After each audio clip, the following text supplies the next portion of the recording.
राधे राधे, जय श्री कृष्णा। कैसे हैं आप सभी? आशा करती हूँ आप सभी अच्छे होंगे। भजन संध्या विद पुष्पा यूट्यूब चैनल में आपका हार्दिक स्वागत है। आप सभी को पुरुषोत्तम के पावन महीने की ढेरों शुभकामनाएं। भक्तों, पिछले वीडियो में आपने अधिक मास का पहला अध्याय श्रवण किया। इस वीडियो में आप श्रवण करेंगे पुरुषोत्तम मास महात्म का दूसरा अध्याय। आइए शुरू करते हैं। सुत जी कहने लगे, हे ऋषियों, श्री सुखदेव जी को राजा परीक्षित को श्रीमद् भागवत की कथा सुनाते हुए देखकर आया हूँ। ऋषि कहने लगे, हे सुत जी, जो कुछ आपने वेद व्यास जी के मुख से सुना हो वही कथा सुनाइए। सुत जी बोले, हे ऋषियों, जैसा मुझ में ज्ञान है और मैंने व्यास जी के मुख से सुना है वह मैं तुमसे कहता हूँ। एक समय नारद जी विचरते हुए भगवान नारायण की निवास स्थान में पहुंचे। वहां पर भगवान के चरणों से अलकनंदा नदी बह रही थी। वहां पर ब्रह्मी लीन, जितेंद्रिय, निर्मल और तजोमय ऋषि को देखकर भगवान ने उनको नमस्कार किया। तब साष्टांग नमस्कार कर श्री विष्णु की स्तुति करते हुए नारद जी कहने लगे, हे देवाधिदेव, संसार के स्वामी, दया सिंधु, आप सत्यवादी हो, त्रिसत्य हो, सत्य के सारूप सत्य से ही उत्पन्न हो और सत्य योनि हो। आपको नमस्कार।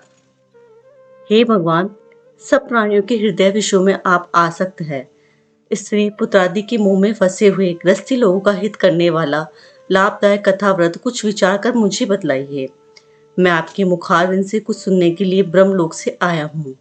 नारद जी के ऐसे वचनों को सुनकर भगवान हंसकर नारद जी से कहने लगे, हे नारद, भगवान श्री कृष्ण आदि के पुण्य कथा को सुनो।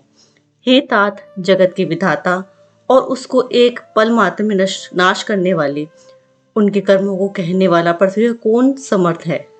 हे नारद जी, ऐसे भारयुक्त कथा भी तुम जानते हो, परंतु फिर भी दरिद्रता को हरने वाला, यश और श्रेष्ठ पुत्रों को देने वाला, मोक्ष देने वाला तथा श्रीकृष्ण सेवन योग्य ऐसे अद्भुत पुरुषोत्तम मास महात्म को कहता हूँ। नारद जी कहने लगे कि हे प्रभु, स्वामियों सहित मैंने चैत्रादि मास तो सुने हैं, परंतु उनमें पुरुषोत्तम मास नहीं सुना। यह पुरुषोत्तम कौन सा मास है और ये कैसे हुआ? हे कृपा निधि, यह सब आप मुझसे कहिए। इस मास का स्वरूप और विधान मुझसे कहिए। क्या करना चाहिए, स्नान कैसे करे और दान क्या करे और जब पूजा तथा उपासवादी क्या साधन है, इसके अतिरिक्त और कोई भी सार हो, यह सब बतलाइए। सुत जी कहने लगे, हे ऋषियों, नारद जी के ऐसे जनहितकारक वचनों को सुनकर भगवान चंद्रमा के समान शीतल और शांति देने वाली वचन बोले। राधे राधे। आशा करती हूँ आपको यह वीडियो अच्छी लगी होगी। अगर आपको ये वीडियो अच्छी लगी हो तो इसे लाइक करें और शेयर करना ना भूलें। और अगर चैनल को सब्सक्राइब नहीं किया है तो चैनल को सब्सक्राइब करें। राधे राधे।